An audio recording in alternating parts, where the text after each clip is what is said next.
कता हिँडे मान्छेले कता कलङ्की हिँड्दैछ भक्तपुर जान्छु भन्दैछ, बनेपा जाने हो हुँदै अगाडि बढ्ने हो भन्छ अझै चर्को स्वरमा, जाँदैछ कलङ्कीतिर। वामपन्थीहरूको 64% स्थिति छ पार्टी फुटाउने।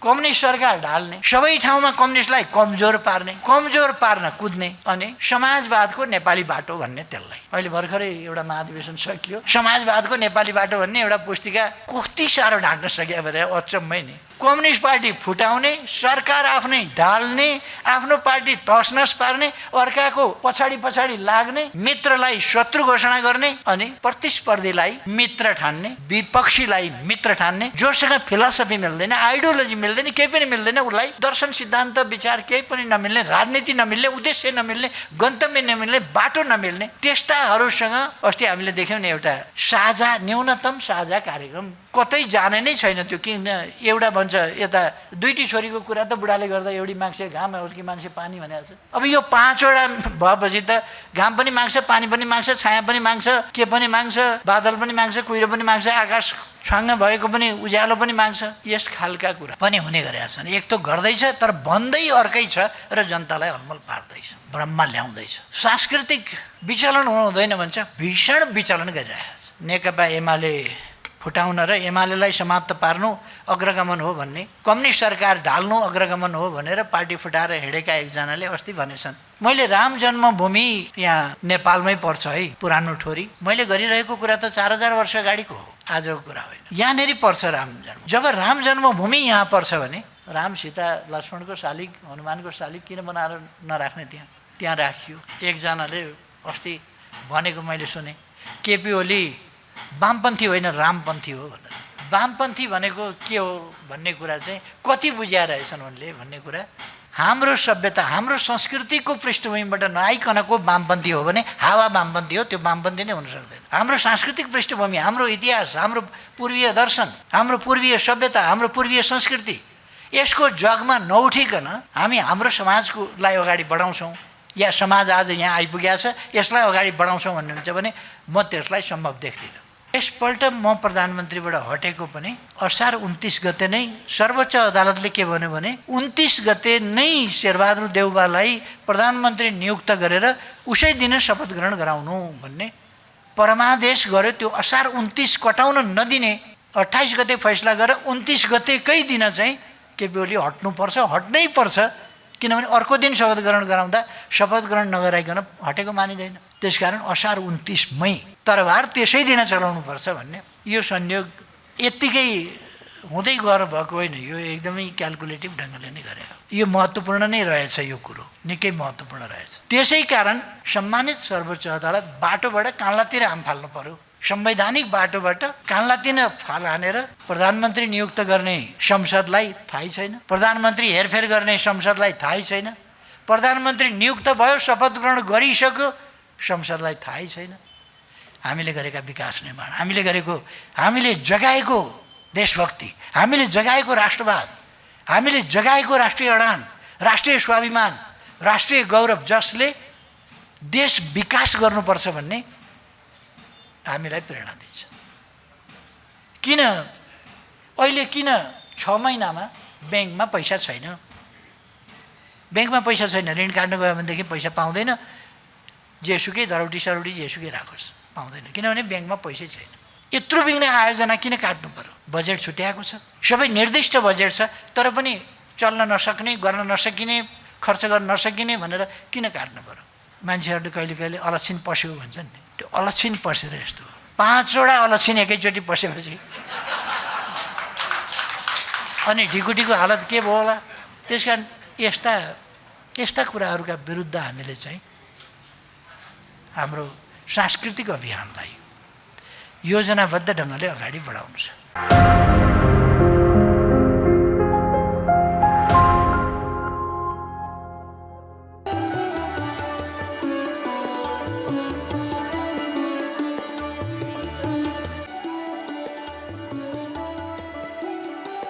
यस राष्ट्रिय जनसांस्कृतिक महासङ्घ यो पहिली जनसांस्कृतिक मञ्च हुँदादेखिको होला यो 35औं स्थापना दिवस चाहिँ।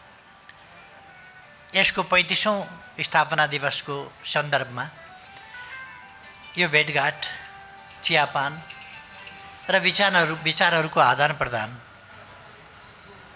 कार्यक्रममा यहाँहरूले बोलाउनु भयो, खुसी लागेको छ। यस कार्यक्रमको सफलताको निम्ति शुभकामना भन्न चाहन्छु। जनसांस्कृतिक महासङ्घले 34 वर्ष पुरा गरेर 35 वर्षमा लागेको होइन त अवसरमा म बधाई भन्न चाहन्छु र सांस्कृतिक महासङ्घले सफलता प्राप्त गर्दै अगाडि जान सकोस् म शुभकामना भन्न चाहन्छु। हामीले प्रयासहरू धेरै अगाडिदेखि गर्दै आयौँ। यसै त सांस्कृतिक क्षेत्रबाट पहल प्रयास विचारको क्षेत्रबाटै पहिले सुरु हुन्छ र हामी सांस्कृतिक फाँटबाटै त्यसलाई अगाडि बढाउन खोज्छौँ। जहिले पनि त्यस्तै हो। जब मानव समाजले आकृति लिन थाल्यो, समाज बन्नु भनेकै त्यहाँ संस्कृति उत्पन्न भयो भन्ने हो। संस्कृति उत्पन्न नभइकन संस्कृतिले आकार नलिकन मानव समाज भएर विकसित हुन सक्दैन थियो। अर्थात् समाज बन्नका लागि संस्कृति अनिवार्य शर्त हो। जब मानव समाजको रूपमा विकास हुन थाल्यो, संस्कृति पनि विकास हुन थाल्यो, सभ्यता विकास हुन थाल्यो र त्यसले समाजका विभिन्न कुराहरू थिति विधि संस्कारदेखि लिएर प्रचलन र सामाजिक प्रबन्ध सुप्रबन्धहरू, समाज गठन सञ्चालन परिचालन आदिका नीति विधिहरू समेत पैदा हुँदै गए र तिनीहरू विकास गर्दै गए। विभिन्न सन्दर्भहरूमा चाडहरू, उत्सवहरू, पर्वहरू पैदा हुँदै गए। यी सबै कुराहरू हाम्रो सांस्कृतिक विकाससँग जोडिएका छन्। मान्छे आउँछ जान्छ, तर ऊ एउटा समाजको सांस्कृतिक पक्षको अभिन्न अङ्ग, एउटा संवाहक, एउटा पात्रको रूपमा बाँच्छ, भूमिका खेल्छ र जान्छ। सकेसम्म उसले संस्कृति विकासका लागि, संस्कृतिलाई सुदृढ बनाउनका लागि र विकास गर्नका लागि योगदान पनि गर्छ। कसले कति सक्छ त्यो आफ्नो ठाउँमा छ, कसैले धेरै सक्छ। हामीले इतिहासमा धेरै सकेको कसैले देखेका छौँ, कसैले कम सकेका देखेका छौँ। कसैले धेरै ज्ञानको रूपमा अनुभवहरूलाई ज्ञानको रूपमा यस ढङ्गले विकास गर्दै लगेको र त्यो समाजमा बढी सम्प्रेषण गर्न सकेको देख्छौँ। कसैले अलिकति कम सकेको होला, तर केही न केही सम्प्रेषण चाहिँ अलिक गरेकै हुन्छ। यदि साह्रै अन्जानमै बालकमै उसको जीवन अन्त्य भएन भने उसले केही न केही त समाजका लागि सांस्कृतिक पक्षमा पनि उसले गरेकै हुन्छ योगदान। आज मलाई खुसी लागेको छ, गर्व लागेको छ, सांस्कृतिक क्षेत्रमा ठुलो योगदान गरेका साथीहरू, थुप्रै साथीहरू आजको समयमा, आजको युगमा, आज निर्माण गर्न, आज जेलाई भन्छौँ हामी, त्यो आज निर्माण गर्न र आजबाट अगाडि बढ्न थुप्रै योगदान गर्नुभएका विद्वान मित्रहरू यहाँ हुनुहुन्छ। म सम्झिन्छु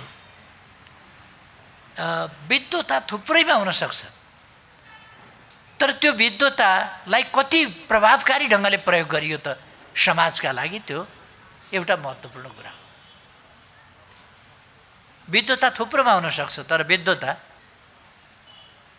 ज्ञान त किताबमा पनि लेखिया हुन्छ नि, तर किताबले आफैले केही पनि गर्दैन। त्यो किताबबाट लिएर केही गर्न सक्यो भने हो। त्यो किताब बनाउनेले किताब त लेख्यो, त्यो आफैमा एउटा सम्प्रेषणको माध्यम भयो। त्यो किताब सँगसँगै अरू कति गर्यो। हाम्रो अगाडि मोहननाथ प्रसिद्धजी हुनुहुन्छ, म देख्छु उहाँ थुप्रै कुराको, थुप्रै विधाको विद्वान हुनुहुन्छ, तर उहाँले लेखेका 3टा किताब सायद नेपाली समाजलाई अगाडि बढाउने सन्दर्भमा असाधारण योगदान गरेका छन्। एउटा समाज विकासको सन्दर्भमा होला, हामीले डार्विन पढ्यौँ होला, मोर्गन पढ्यौँ होला, अर्को पढ्यौँ होला, अर्को पढ्यौँ होला, मार्क्सवाद पढ्यौँ होला, थुप्रै पढ्यौँ होला, तर ती सबैलाई एक ठाउँ ल्याएर मोनेरादेखि मानवसम्म भन्ने उहाँले एउटा सामाजिक विकास क्रमको कुरा ल्याउनु भयो। सजिलोसँगले नेपाली भाषामा नेपाली हरेकले बुझ्ने गरी त्यस पुस्तकले समाज विकास कसरी भएको रहेछ, यो भगवानको चमत्कार हो कि भगवानको सृष्टि हो कि यो विकास कसरी हुँदै आएको रहेछ भन्ने कुराको एउटा स्थापित विकासवादी सिद्धान्तको मान्यता, त्यो मान्यता अनुरूप उहाँले त्यो पुस्तक लेख्नुभयो। त्यसले नेपाली समाजलाई धेरै परिवर्तन गर्यो। नारी बन्धन र मुक्ति अर्को लेख्नुभयो। महिला जागरणको सन्दर्भमा समकालीन युगमा एउटा पुस्तिका छ, त्यो सानो, तर त्यसको आलोचना पनि गर्न सकिन्छ, कतिपय पक्षहरूमा आलोचना पनि गर्न सकिन्छ, आलोचना गर्नु त छुट छँदैछ। तर मुख्य कुरा त्यसले के गर्यो त भन्दाखेरि एउटा समाजको दुईटै लैङ्गिक समुदाय पुरुष महिला सबैलाई, पुरुषहरूको मथिङ्गललाई पनि त्यसले धेरै झट्का दियो। महिलाहरूको जागरण ल्याउन, विद्रोही भावना ल्याउन र समानताको मागमा अगाडि बढ्न धेरै ठुलो मद्दत पनि गर्यो। त्यसै गरेर देवासुर सङ्ग्राम, त्यसले पनि नेपाली समाज परिवर्तनमा, यो तीनटा ग्रन्थले जति सायद मोहननाथ प्रसिद्धका, हुन त उहाँले मदन पुरस्कार पाएको चाहिँ मानव महाकाव्यबाट हो, तर मानव महाकाव्यले यी तीनटा पुरस्कृत नभएका पुस्तक बराबरको छेउ पनि गर्यो भन्ने मलाई लाग्दैन। तर यी तीनटा पुस्तकहरूले चाहिँ असाधारणै नेपाली समाजमा मन नपर्नेका लागि भन्ने हो भने हुँडालो नै मचाए, मन पर्नेका लागि भन्ने हो भने एउटा नयाँ तरङ्ग, चेतनाको तरङ्ग ल्याए। र थुप्रै मानिसहरूलाई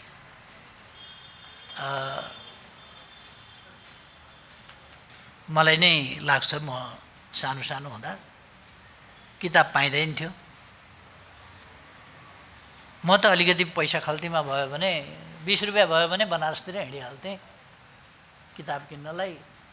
अनि 50 पैसा जति कति लाग्थ्यो क्यार त्यस बेला, 50 पैसा 75 पैसा कति लाग्थ्यो ट्रेनको टिकटको। गलगलियादेखि बनारससम्म 1-2 ठाउँ फेर्नु पर्थ्यो कि क्या हो, तर एकै ठाउँबाट टिकट किनेर उहाँसम्म जान पाइन्थ्यो त्यही टिकटले। अनि किताब बोकेर लिएर आउनु पर्थ्यो। किताब चाहियो, साधारण मामुली पनि किताब चाहियो भने अहिले जस्तो, म कहिले कहिले प्रकाशित भएका किताब हेर्थेँ, रत्न पुस्तक भण्डार भोटाइटी लेख्यो, कस्तो छ जस्तो लाग्थ्यो। अनि 73 सालमा एउटा मौका मिल्यो मलाई यसो काठमाडौँ आउने, सनको 73 है, इस्वी सनको 73 होइन, 27 साल कहिले पर्छ, 27 साल भनेको 70 पर्ने रहेछ। 27 सालमा एकपल्ट आउने मौका मिल्यो। म 2 जना साथीहरू भेट्न, आफूभन्दा अलिक सिनियर खालका 2 जना भेट्न आएको थिएँ, उहाँहरू फेला पर्नु भएन। फेला नपरेको पनि ठिकै भयो, म गाउँको मान्छे, रानी पोखरी हेर्न पाइयो, धरहरा हेर्न पाइयो, सिंहदरबार हेर्न पाइयो, राजदरबार हेर्न पाइयो, घण्टाघर हेर्न पाइयो, तिनै सेरोफेरो वरिपरि घुमियो, मजै लाग्यो। अनि रत्न पुस्तक भण्डार भोटाहिटी के जाति आदि असन यी ठाउँहरू पनि यसो हेरियो, कहाँ रहेछ यो भोटाहिटी भनेको भनेर। जे होस्, त्यस्तो स्थितिमा सजिलो बनायो मोहननाथ प्रसिद्धका ती 3टा पुस्तकले। मैले त्यो चर्चा गरेको कि त्यसले नेपाली समाजमा ठुलो योगदान गरेका छ। त्योभन्दा अगाडि अनेकले गरेका छन्, अनेकले सांस्कृतिक फाँटबाटै गरेका छन्, चाहे धरणीधरले भने हुन्, चाहे सिद्धिचरणले भने हुन्, चाहे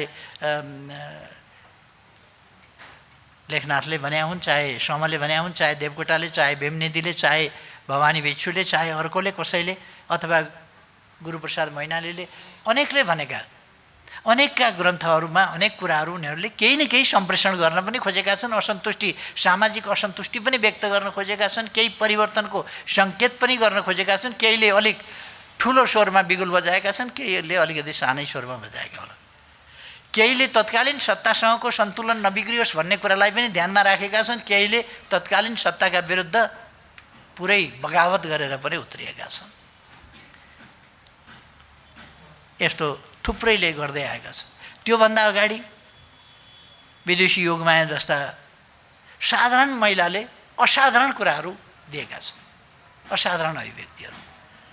अघि मननाथ प्रसादजीले यहाँ म आउँदै गर्दाखेरि जो मानवतावादको कुरो गर्दै हुनुहुन्थ्यो, मानवीय समानताको, मानवीय सम्मानको, मानवीय जीवनको महत्ताको, मानवीय मूल्यको कुरा गर्दै हुनुहुन्थ्यो, हो त्यही कुराको सार तत्त्व त्यस बेला ती साधारण गाउँकी महिला योगमायाले गरे पाइन्छ। अथवा त्यसरी के भने सामाजिक उत्थान परिवर्तनमा मानिसहरूले कोसिस गरेका छन् सांस्कृतिक फाँटबाट। यो सबै पनि सांस्कृतिक फाँट नै हो। संस्कृति एउटा व्यापकै क्षेत्र हो र त्यसभित्र यसबारेमा मैले विद्वानहरूका बिचमा केही धेरै भनिरहनु पर्ने नै छैन। कतिपय विद्वानहरूले भन्ने गर्छन् म आफ्नो सन्तुष्टिका लागि लेख्छु, लेख्नुको मेरो कुनै उद्देश्य छैन, म चित्र बनाउँछु आफ्नो सन्तुष्टिका लागि, कविता लेख्छु आफ्नो सन्तुष्टिका लागि, काव्य लेख्छु आफ्नो सन्तुष्टिका लागि, खण्डकाव्य, महाकाव्य, कथा, निबन्ध जे लेख्छु आत्मसन्तुष्टिका लागि। आत्मसन्तुष्टिका लागि यथार्थमा भन्ने हो भने कुनै रचना आत्मसन्तुष्टिका लागि कसरी बन्छ म बुझ्न सक्दिनँ। आत्मसन्तुष्टिका लागि कथा कसरी बन्छ? कथा त पात्रहरू तयार गर्नु पर्ला, त्यसले एउटा समय योदेखि यो समयसम्मको कुरा भनेर त्यसले समयभित्र चल्न पर्ला। त्यो कमसेकम 10,000 वर्ष अगाडिको पनि हुनु र आजको पनि हुनु त सम्भव छैन। आज मोबाइलका कुरा आउँछ कथा लेख्दा, च्याटका कुरा आउँछ, टिकटकका कुरा आउँछ, फेसबुकका कुरा आउँछ। तपाईँले 50 वर्ष अगाडिको साहित्य लेख्ने हो भने त न च्याट, न टिकटक, न फेसबुक, केही पनि आउँदैन नि। त्यसकारण त्यो त समय त त्यसमा रिफ्लेक्ट हुन्छ नै। के भन्न खोजेको हो भन्ने नभइकन त ती पात्रहरूले कसरी बोल्ने भन्न खोजेको कुरो चाहियो नि पहिले त। त्यसकारण होला आत्मसन्तुष्टिकै लागि होला कतिको, तर आत्मसन्तुष्टिका लागि भए पनि त्यो आत्मसन्तुष्टिका लागि हो, त्यो समाजसँग कुनै सरोकार छैन भने त्यो पठनीय पनि छैन, ग्रहणीय पनि छैन, कुनै अर्थ पनि त्यसले राख्दैन। कुनै लेखकले यदि आत्मसन्तुष्टिका लागि मात्रै लेख्ने हो र समाजका लागि, मानव जातिका लागि नलेख्ने हो भने पहिले नै घोषणा गरिदिए हुन्थ्यो, कमसेकम त्यो पुस्तक पढ्ने ओर्ने त्यो रचनामा समय खर्च गर्ने झन्झट गरिदिन्थ्यो, अरूले पनि झन्झट गर्ने आवश्यकता पर्दैन थियो। अब हाम्रो आन्दोलन पनि जहाँ आइपुगेको छ, आज बनाउनका लागि हाम्रो सांस्कृतिक क्षेत्रले पहिले पनि हामी सांस्कृतिक क्षेत्रमा, चाहे ती रोदीघरमा हुन्, चाहे ती तीजमा हुन्, चाहे ती अघि पछि हुन्, चाहे बिहाबारी आदि इत्यादिदेखि लिएर अनेक सन्दर्भहरूमा आक्रोश अथवा पीडा, व्यथा, असन्तुष्टिहरू जाहेर गर्ने, पोख्ने र परिवर्तनका आकाङ्क्षाहरू राख्ने कुराहरू प्रकट हुनै गरेका थिए। कति व्यवस्थित, कति वैज्ञानिक ढङ्गले थियो त्यो आफ्नो ठाउँमा छ, तर गरिएका थिए। अहिले पछिल्लो समयमा आएर सांस्कृतिक क्षेत्रलाई, सांस्कृतिक रचना वा गतिविधिहरूलाई स्पष्ट दिशा निर्देश गरेर यस दिशामा जाने हो भनेर, यसलाई एउटा सभ्य मानवीय समाजलाई, मानवीय सभ्यतालाई अझ बढी सभ्य, अझ बढी न्यायोचित, अझ बढी विकसित, अझ बढी आधुनिक, अझ बढी सुविधा सम्पन्न, अझ बढी मानवोचित यस्तो बनाउने प्रयासमा हाम्रा सांस्कृतिक अभ्यासहरू केन्द्रित भए। म हाम्रा सांस्कृतिक कर्मी सबै साथीहरूलाई धन्यवाद भन्न चाहन्छु। सांस्कृतिक कर्मी साथीहरूले धेरै ठुलो गुण लगाउनु भएको छ समाजलाई कि आफ्नो चेतनालाई व्यवस्थित गरेर आफूले समाजका लागि दिनुपर्ने कुराहरू, सम्प्रेषण गर्नुपर्ने कुराहरू विभिन्न माध्यमबाट सम्प्रेषण गर्नुभएको छ।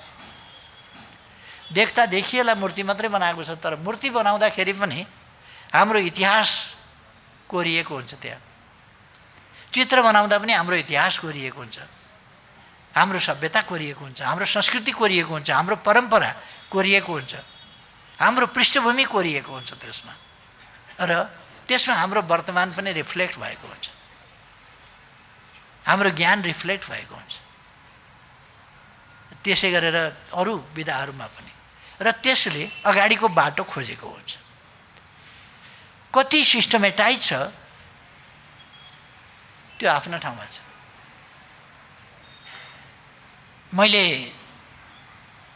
देशलाई जगाउनका लागि धेरै ठाउँमा बोलेको छु, कोसिस गरेको छु, अनेक गरेको छु, तर एउटा गीत फुत्ता आउँछ अनि साई पनि एमाले मै पनि एमाले भन्छ। मैले 100 ठाउँमा गएर गरेको भाषणभन्दा 2टा लाइन बढी प्रभावकारी हुन्छ। साई पनि एमाले मै पनि एमाले, कुरो खतम। त्यति बुझ्यो भने त नेपाल बुझिहाल्यो नि, त्यति बुझ्यो भने त आजको आवश्यकता बुझिहाल्यो नि। त्यसैमा त छ तत्त्व। साई पनि एमाले मै पनि एमाले, हामी सबै एमाले। एमाले किन हुनु पर्यो अब त्यसपछि? देश बनाउन भन्ने कुरा आउँछ। यसकारण यसको सांस्कृतिक क्षेत्रको प्रभावकारिता असाधारण छ। यसले पारेको असर असाधारण छ। मैले भने नि, म समाजलाई जगाउँदै हिँड्न खोज्छु, भन्दै हिँड्न खोज्छु। हामी यहाँ थियौँ, हिजोको विगतमा अहिले मैले गर्न खोजेको कुरो के हो? एउटा मेरो क्याम्पेनभित्र के पर्छ अहिले नेकपा एमालेको अध्यक्षको हिसाबले, अथवा म सरकारमा हुँदा प्रधानमन्त्रीको हिसाबले पनि मैले गर्न खोजेको कुरो के हो भने हाम्रो विगत बिर्सिनु हुँदैन, हाम्रो इतिहास बिर्सिनु हुँदैन, हाम्रो सभ्यता बिर्सिनु हुँदैन, हाम्रो संस्कृति बिर्सिनु हुँदैन। त्यसो भएपछि हाम्रो पहिचान खोज्न पहिचानको राजनीति भनेर गर्नु पर्दैन। पहिचानको राजनीति समग्र नेपाली पहिचानमा हाम्रो राजनीति, हाम्रो समाज, समग्र समाजमा हाम्रो पहिचान प्रतिबिम्बित हुन्छ। अब त्यसबाट संकीर्ण संकीर्ण संकीर्ण पार्दै पहिचानलाई साँगुर्याउँदै साँगुर्याउँदै साँगुर्याउँदै लाने हो भने अनि नेपाली भन्नभन्दा अगाडि अर्को भन्ने, अर्को भन्नभन्दा अगाडि यो अर्को भन्ने, आफूलाई झापाली भन्नु पर्यो, झापालीलाई पनि झापालीको पनि 5 नम्बर क्षेत्रको भन्नु पर्यो, 5 नम्बर क्षेत्रमा दमकको भन्नु पर्यो, दमकको वार्ड नम्बर 5 मा घर भएको भन्नु पर्यो। अनि गर्दै गएपछि अनि जात भन्नु पर्यो, जात मात्रै भनेर भएन, थर भन्नु पर्यो, थर मात्रै भनेर भएन, गोत्र भन्नु पर्यो, पुर्खा कहाँबाट आएका थिए खोज्नु पर्यो, कोसँग के सम्बन्ध पर्छ खोज्नु पर्यो, र अरू बाँकी अलग हुन्छन्। आजको हाम्रो आवश्यकता राष्ट्रिय पहिचान हो। त्यो पहिचान भनेको संस्कृतिले दिन्छ, पहिचान भनेको संस्कृतिले दिन्छ। अघि मोहननाथ प्रसादजीले भन्नुभयो नि, रङले, अरू कुनै कुराले मान्छेको रङ हेरेर तपाईँ कति विद्वान छ भन्न सक्नुहुन्छ र? कति विद्वान छ भन्ने कुरा रङ हेरेर भन्न सक्नुहुन्न, नाक हेरेर भन्न सक्नुहुन्न, आँखा हेरेर भन्न सक्नुहुन्न। कति विद्वान छ, कति जान्दछ, कति सामाजिक चरित्रको छ, कति समाजका लागि उपयोगी छ, कति समाजलाई बिथोल्ने खालको छ, त्यो कुरा त्यो रङ हेरेर हुँदैन, नाक कान मुख आँखा हेरेर हुँदैन। त्यो व्यक्तिमा निर्भर गर्ने कुरा हो। त्यस कारण कालो छ कि गोरो छ, होचो छ कि अल्गो छ, केही अर्थ छैन। मुख्य कुरा उसको विचार हो। त्यो विचार हामीले हाम्रो सांस्कृतिक पृष्ठभूमिबाट आजको सन्दर्भमा आइपुग्दा कति त्यसलाई वैज्ञानिक बनाउन सकेका छौँ, कति यथार्थ बनाउन सकेका छौँ। हुन त आजकल मान्छे हिँड्नु छ एकातिर, जाँदैछ एकातिर, भन्छ अर्कै कुरा, लाग्छ भक्तपुरतिर, भन्छ म कलङ्कीतिर जाँदैछु। तपाईँ हामीले सुन्यौँ। अहिले भर्खरकै उदाहरण छ नि त, टड्कारो उदाहरण। कता हिँडे मान्छेले कता, कलङ्की हिँड्दैछ भक्तपुर जान्छु भन्दैछ, भक्तपुरतिर गइराखेको छु भन्छ, बनेपा जाने हो, हुँदै अगाडि बढ्ने हो भन्छ अझै चर्को स्वरमा, जाँदैछ कलङ्कीतिर। त्यो त हामीले देख्यौँ नि त। वामपन्थीहरूको 64% स्थिति छ पार्टी फुटाउने, पार्टी फुटाउने, कम्युनिस्ट सरकार ढाल्ने,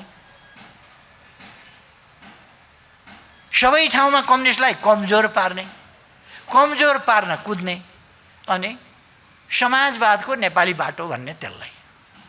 अहिले भर्खरै एउटा महाधिवेशन सकियो, समाजवादको नेपाली बाटो भन्ने एउटा पुस्तिका कति साह्रो ढाँट्न सक्यो भने अचम्मै नि। कम्युनिस्ट पार्टी फुटाउने, सरकार आफ्नै ढाल्ने, आफ्नो पार्टी तसनस पार्ने, अर्काको पछाडि पछाडि लाग्ने, मित्रलाई शत्रु घोषणा गर्ने, अनि प्रतिस्पर्धीलाई मित्र ठान्ने, विपक्षीलाई मित्र ठान्ने, जोसँग फिलोसफी मिल्दैन, आइडियोलोजी मिल्दैन, केही पनि मिल्दैन, उसलाई दर्शन सिद्धान्त विचार केही पनि नमिल्ने, राजनीति नमिल्ने, उद्देश्य नमिल्ने, गन्तव्य नमिल्ने, बाटो नमिल्ने, त्यस्ताहरूसँग अस्ति हामीले देख्यौँ नि एउटा साझा, न्यूनतम साझा कार्यक्रम कतै जाने नै छैन। त्यो किन एउटा भन्छ यता दुईटी छोरीको कुरा त बुढाले गर्दा एउटी माग्छे घाम, अर्की मान्छे पानी भनेको छ। अब यो 5वटा भएपछि त घाम पनि माग्छ, पानी पनि माग्छ, छाया पनि माग्छ, के पनि माग्छ, बादल पनि माग्छ, कुहिरो पनि माग्छ, आकाश छाङ्ग भएको पनि उज्यालो पनि माग्छ। यस खालका कुराहरू पनि हुने गरेका छन्। एक त गर्दैछ तर भन्दै अर्कै छ र जनतालाई अलमल पार्दैछ, भ्रममा ल्याउँदैछ। सांस्कृतिक विचलन हुनु हुँदैन भन्छ, भीषण विचलन गरिरहेको छ, भीषण विचलन। अघि उद्घोषक मित्रले यहाँ भनिरहनु भएको थियो, यस्तो यस्तो भइरहेको छ। म ती सबै कुराहरू दोहोऱ्याउन चाहन्न, मलाई अर्को मिटिङमा पनि जानु छ। अहिले उहाँहरू पर्खिरहनु भएको छ उता।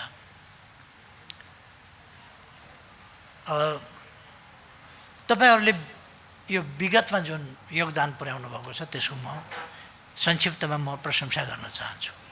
र अर्को के भने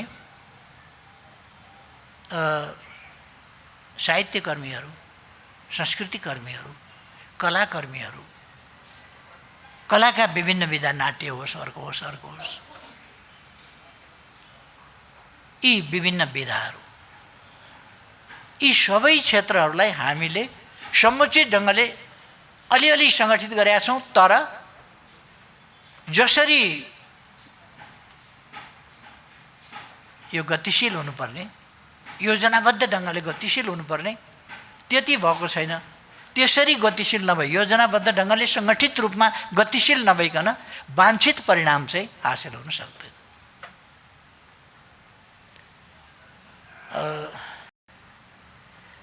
नेकपा एमाले फुटाउन र एमालेलाई समाप्त पार्नु अग्रगमन हो भन्ने, कम्युनिस्ट सरकार ढाल्नु अग्रगमन हो भनेर पार्टी फुटाएर हिँडेका एकजनाले अस्ति भनेछन्।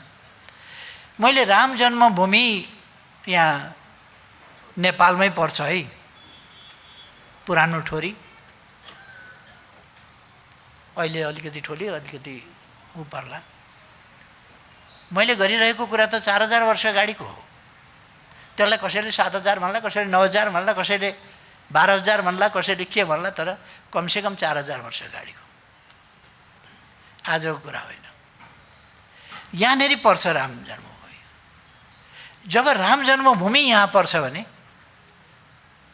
राम सीता लक्ष्मणको शालिग हनुमानको शालिग किन बनाएर नराख्ने? त्यहाँ राखियो। एकजनाले अस्ति भनेको मैले सुने, केपी ओली वामपन्थी होइन रामपन्थी हो भनेर भनेछ। वामपन्थी भनेको के हो भन्ने कुरा चाहिँ कति बुझिया रहेछन् उनले भन्ने कुरा हाम्रो सभ्यता हाम्रो संस्कृतिको पृष्ठभूमिबाट नआइकनको वामपन्थी हो भने हावा वामपन्थी हो, त्यो वामपन्थी नै हुन सक्दैन। हाम्रो सांस्कृतिक पृष्ठभूमि, हाम्रो इतिहास, हाम्रो पूर्वीय दर्शन, हाम्रो पूर्वीय सभ्यता, हाम्रो पूर्वीय संस्कृति, यसको जगमा नउठिकन हामी हाम्रो समाजलाई अगाडि बढाउँछौँ या समाज आज यहाँ आइपुगेको छ यसलाई अगाडि बढाउँछौँ भन्नुहुन्छ भने म त्यसलाई सम्भव देख्दिनँ।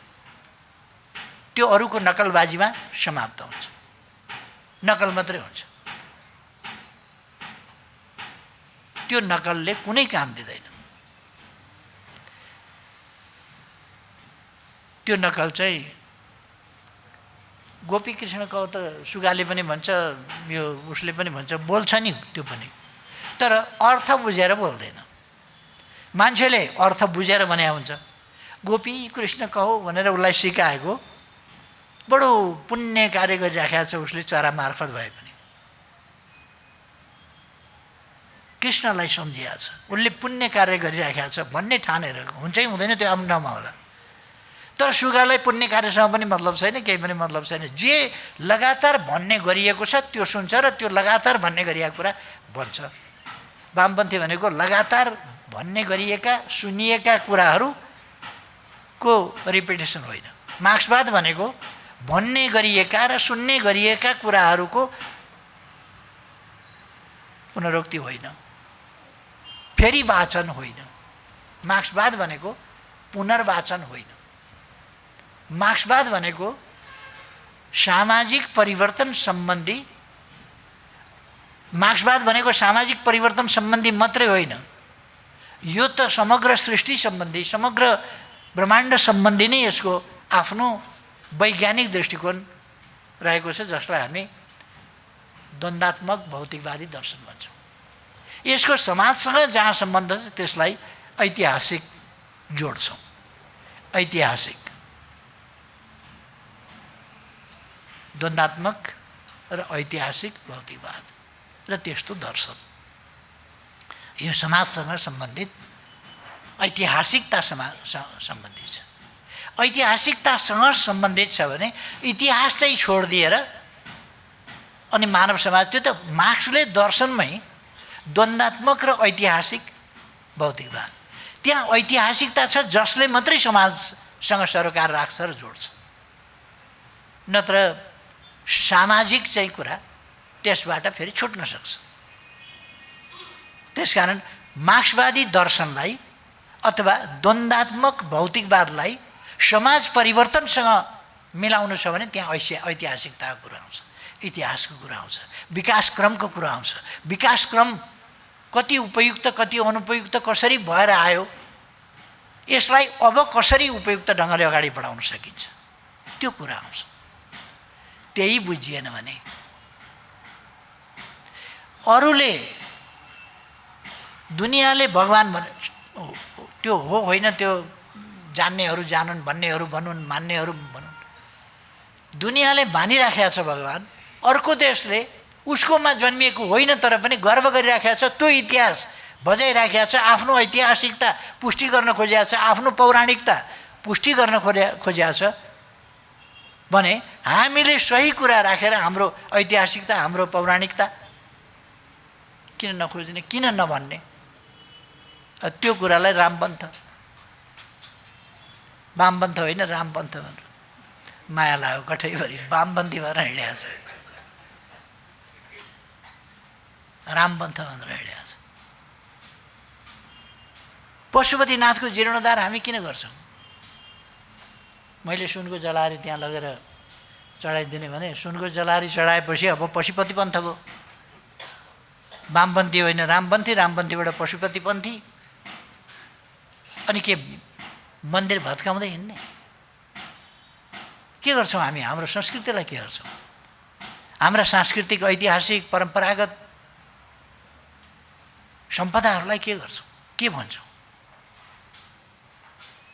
तिनको हामीले संरक्षण गर्नुपर्छ, तिनबाट सिक्नुपर्छ, त्यहाँ रहेका वैज्ञानिकता खोज्नुपर्छ, त्यो वैज्ञानिक तथ्यलाई अपनाउनुपर्छ, समाजलाई वैज्ञानिक र आधुनिक बनाउँदै लानुपर्छ र समाजभन्दा पृथक जनताले मन नपराउने काम गर्नु हुँदैन भन्छु।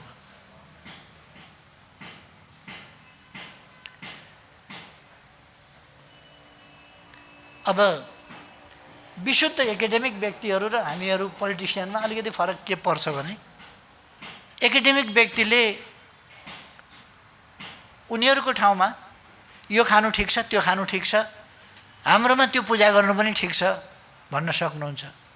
हामी पोलिटिक्स गर्ने मान्छेले कहाँ के खानु ठिक छ ठिक छैन भनेर चर्चा अनावश्यक किन गर्छौँ? गर्दैनौँ। हुन्छ कि हुँदैन त्यो एकाडेमिक मान्छेहरूले भन्नुहोस्। हामी चाहिँ के भन्छौँ भने यहाँ के हुन्छ, यहाँको जनताले के मन पराउँछ, जनताले के भन्छ, त्यो जनताको भावनामा ठेस पार्ने कुरो हामी गर्दैनौँ, काम हामी गर्दैनौँ। हामी किनभने कहिले कहिले शाश्वत होइन हामी भन्ने कुरा चाहिँ नि, हामी त एक अवधिका लागि, सानो छोटो अवधिका लागि छौँ र यस अवधिमा हामीले खेल्ने भूमिका थोरै मात्रै छ। त्यो भूमिकामा अलिकति कन्फ्युजन पैदा भयो भने पनि त्यसले फेरि एउटा अनावश्यक रडाको मचाउँछ। त्यस कारण कहिले कहिले सत्यम वद प्रियम वद, सत्यम अपि अप्रियम मा वद। कहिले कहिले हामीहरूले चाहिँ त्यस्तोमा अलिकति होस् गर्छौँ। र मलाई के लाग्छ भने हाम्रो सांस्कृतिक कर्मीहरूले पनि साइन्टिफिक कुरा भनेर, साइन्टिफिक कुरा भनेर कोही कुरा छर्लङ्ग साइन्टिफिक मात्रै गर्दाखेरि कहिले कहिले त्यो उपयुक्त नहुन पनि सक्छ। त्यसकारण हामीले समाज धेरै पछाडि छ भने आफू मात्रै अगाडि कुदेर समाज परिवर्तन हुँदैन, समाजलाई सँगसँगै लिएर हिँड्नुपर्छ। इन्जिन धेरै अगाडि पुगिसक्यो, डिब्बा यहीँ छोडिदियो भने डिब्बा त जहाँको त्यहीँ रहन्छ।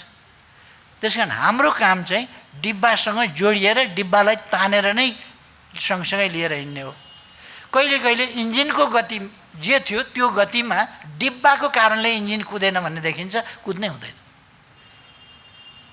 इन्जिनको पावर धेरै हुनसक्छ, रित्तै पायो भने धेरै तीव्र गतिमा कुद्न सक्छ। डिब्बा समेत बोकेर कुद्दाखेरि धीमा गति उसको हुनसक्छ, ढिलो हुनसक्छ, तर डिब्बा नबोकिकन इन्जिन कुद्यो भने किन कुद्ने त्यो इन्जिन? इन्जिन कुद्ने किन? त्यसको प्रयोजन के? त्यसको उपलब्धि के? त्यसको फाइदा के? त्यसकारण मैले समाजलाई साथै लिएर हिँड्दिनँ भने मेरा प्रयासहरूको अर्थ के? त्यसो गरेर यो समाजबाट अलग थलग भएको, पृथक भएको चेतना र अभ्यास हुन्छ। र त्यो अलग थलग भएको अभ्यासले समाजलाई परिवर्तन गर्न सक्दैन। समाजसँग एट्याच नै हुँदैन, उसको सम्पर्कै हुँदैन, सम्बन्धै हुँदैन। त्यसकारण उसले सँगसँगै नै लिएर हिँड्नुपर्छ।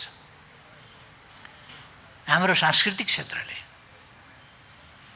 हाम्रो समाजलाई सँगसँगै आफू अगाडि चाहिँ बस्नुपर्छ। फेरि समाज जहाँ छ त्यहीँ डिब्बामै इन्जिन बस्ने हो भने डिब्बाले कसरी तान्ने त? त्यसकारण म पनि समाजको एउटा अङ्गै हुँ, रेलको अङ्गै हुँ, इन्जिन भए पनि रेलै हुँ। त्यसकारण म डिब्बामै बस्छु भने त रेल त तानिँदैन नि त। इन्जिन हुनाले त्यस नातामा ऊ अगाडि बस्नुपर्छ, उसले नयाँ ऊर्जा दिनुपर्छ, नयाँ गति दिनुपर्छ, ड्राइभ गर्नुपर्छ। पहिले बिस्तारो गति हुन्छ, इन्जिनको पनि पहिले बिस्तारो गति हुन्छ। हाम्रो समाज ड्राइभ गराइमा पनि पहिले स्टार्टिङमा बिस्तारो बिस्तारो हुन्छ। 6 सालमा आजको पार्टी बनाउन सकिन्थ्यो र? पुष्पलालको कमजोरी हो र आजको पार्टी 6 सालमै बनाउन नसक्नु? होइन। त्यो त्यति बेला स्टार्टिङका बेला त्यस्तै हो, अलिकति सानै हुन्थ्यो। अब कुदाउने अर्को पाइयो, हतियार दिने अर्को पाइयो, प्रचार गरिदिने अर्को पाइयो, बिगुल बजाउने अर्को पाइयो। एम्बेसीमा लाने, एम्बेसीबाट गौचरणमा ल्याउने, गौचरणबाट दिल्ली उडाउने, दिल्लीबाट फर्काएर ल्याउने। अर्को पाइयो भने त भाग्या राजा पनि आएर राजा हुन्छ नि त, हुँदो रहेछ। तर हामी अर्काले बोकेर, अर्काले उचालेर होइन, अर्काले हतियार दियो, अर्काले तालिम दियो भने त जनयुद्ध सनयुद्ध पनि हुँदो रहेछ नि त, त्यो पनि देखियो। हामी अरूबाट होइन, आफै आफ्नो बुताले आन्दोलन एक ढङ्गले सिद्धिएको थियो। त्यस्तो सिद्धिएको बेला फेरि हामीले अर्को ढङ्गले एउटा झापाबाट सुरु गऱ्यौँ। त्यसपछि एकता एकीकरण पनि गर्दै लग्यौँ, आन्दोलन विस्तार पनि गर्दै लग्यौँ, एकता एकीकरण गर्दै लग्यौँ, सबै समूहहरूलाई सामेल गर्दै लग्यौँ। अन्तिममा गएर हामीले कहाँसम्म पुर्यायौँ भने 27-28 सालबाट निर्मल लामा, मोहन विक्रमहरूले अलग धारको रूपमा अगाडि बढाएको अर्को एउटा लेफ्ट मुभमेन्टको अर्को स्कुलिङ, त्यो जो अहिलेसम्ममा आउँदाखेरि एकदमै भ्रष्ट बनाइसकेको छ, त्यसलाई समेत पनि हामीले एक ठाउँ ल्याएका थियौँ, एक ठाउँ ल्याएका थियौँ त्यसलाई। तर पानीसँग ढुङ्गा माटो बगेको हुन्छ, सधैँ पानीसँग निरन्तर सँगै बग्न सक्दैन, ठिक्रिन्छ, बस्छ, छेउतिर बस्छ, यस्तै हो। हामीले अलिक समय तान्न खोज्यौँ, लान खोज्यौँ, घिसार्न खोज्यौँ, तर त्यो छुट्टिन पर्ने उनीहरूको एउटा बाध्यता। खैर, हामी यहाँ सांस्कृतिक क्षेत्रका कुरा गर्दैछौँ, यो पनि संस्कृतिसँग सम्बन्धित छ, हाम्रो संस्कारसँग सम्बन्धित छ, हाम्रा सांस्कृतिक मूल्य मान्यता अभ्यासहरूसँग सम्बन्धित छ। त्यस कारण मैले प्रसङ्गवश चर्चा चलाएको मात्रै हो। अब हाम्रो पार्टीले सांस्कृतिक क्षेत्रको महत्त्व बुझेको छ, यसको योगदान पनि बुझेको छ, यसको महत्त्व पनि बुझेको छ। त्यसै कारण यसले 35 वर्ष अगाडि जनसांस्कृतिक मञ्च निर्माण गरेको थियो, त्यो पार्टीले नै निर्माण गरे हो। र यहाँसम्म आइपुग्दा हामीले सबैतिरबाट बल लगाएर, यो सांस्कृतिक क्षेत्रबाट पनि बल लगाएको छ। सडकको आन्दोलनले मात्रै आएको छैन। सडकको आन्दोलन कसरी भयो भन्दा, मान्छे चुनावमा गएर भोट हालेर एमाले जित्यो। एमाले जित्यो कसरी भन्दा, बच्चा बच्ची नाचेर पनि जितेको छ, बुढाबुढीले आशीर्वाद भनेर पनि जितेको छ। भोटको ठाउँमा कसरी पुग्यो समाज, एमालेलाई ठुलो पार्टी बनाउन कसरी पुग्यो भन्दा, एउटा चित्रले पनि सङ्केत गरेको छ, हरेक कुराले सङ्केत गरेको छ, हरेक कुराको अर्थ छ यसभित्र। गायनको अर्थ होला, अर्को चिजको अर्थ होला, कलाको अर्थ होला, साहित्यको होला, निबन्धको होला। अब अझ हामीले एउटा, मलाई के लाग्छ भने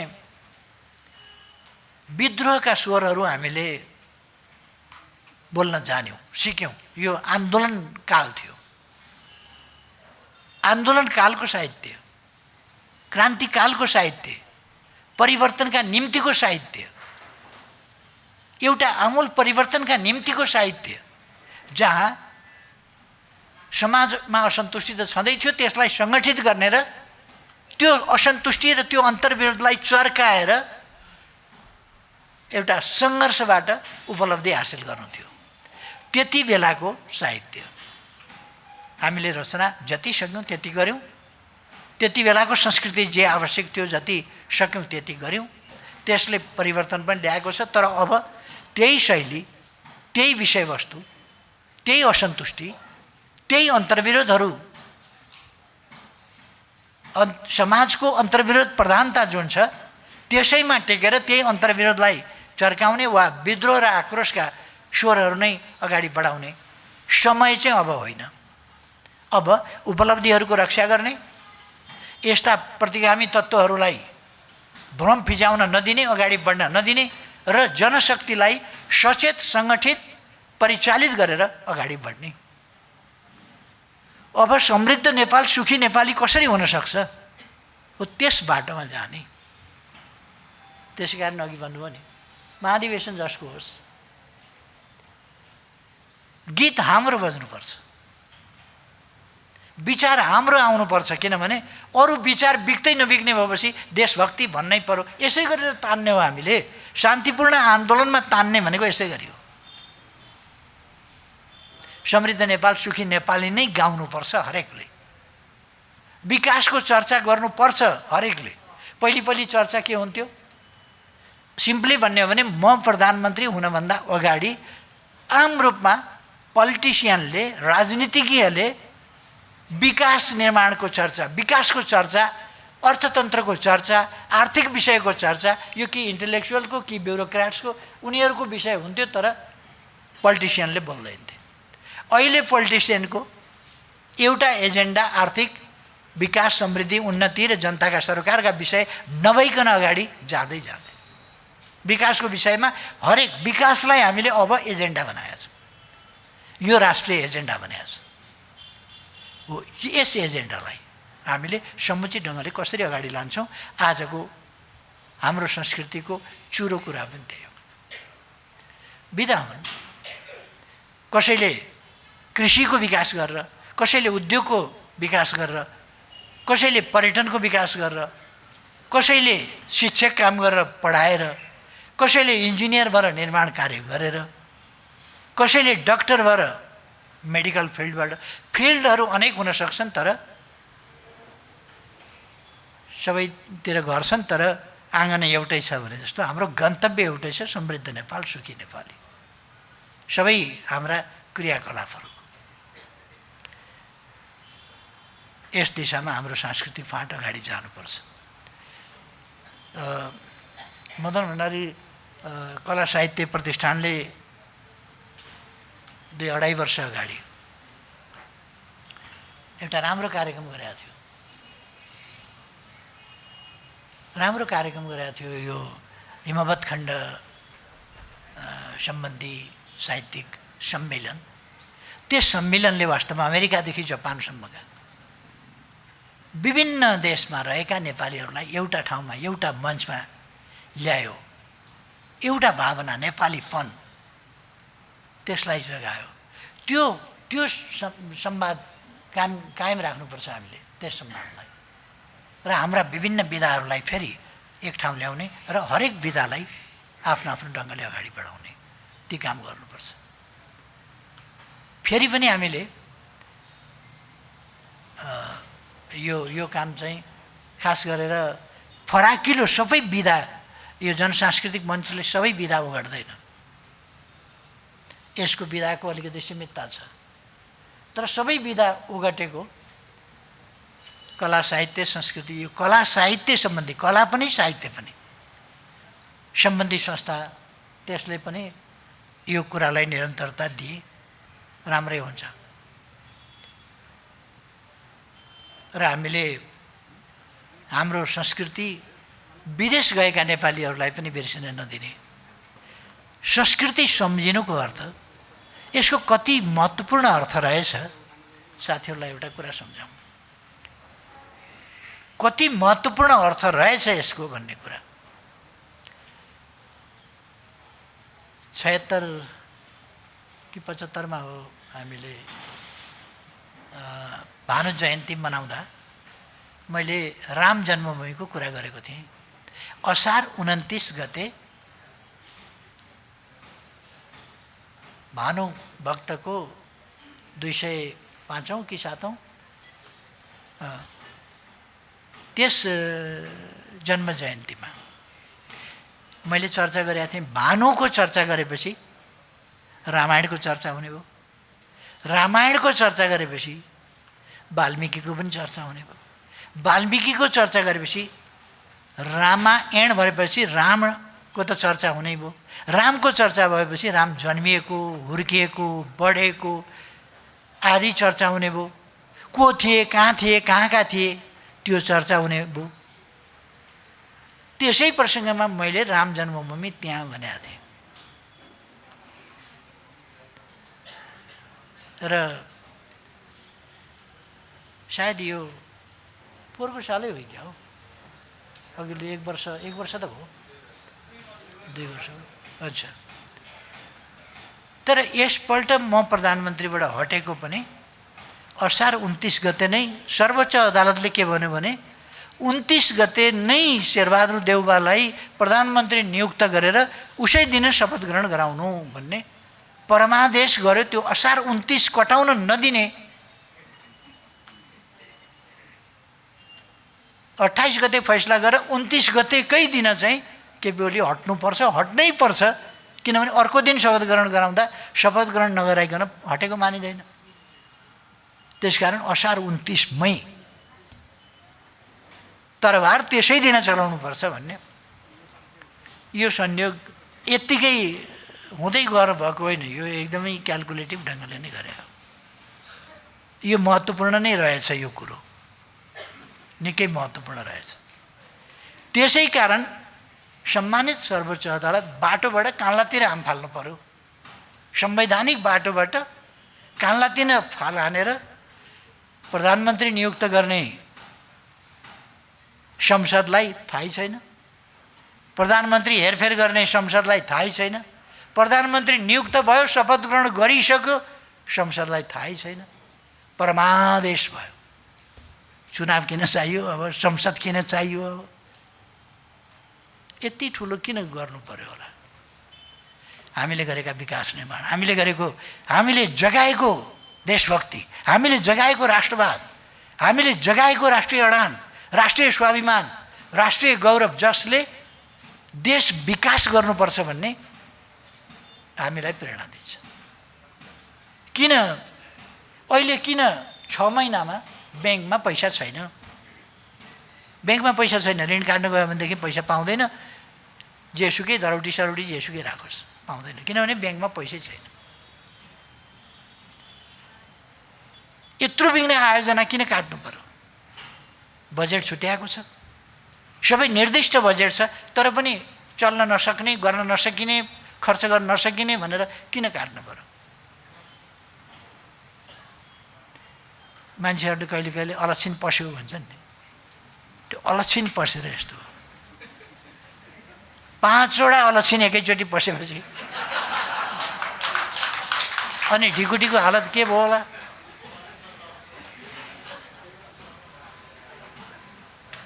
त्यसकारण यस्ता कुराहरूका विरुद्ध हामीले चाहिँ हाम्रो सांस्कृतिक अभियानलाई योजनाबद्ध ढङ्गले अगाडि बढाउनु छ। म धेरै भन्दिनँ, साथीहरूले बुझिहाल्नुभयो यस अभियानलाई कसरी अगाडि बढाउने। हाम्रो पार्टीले यसको महत्त्व बुझेको छ र तपाईँहरूको साथमा नेकपा एमाले छ। यति भनेर म यस आयोजनाका लागि फेरि पनि धन्यवाद भन्दै आफ्नो भनाइ टुक्याउँछु। धन्यवाद।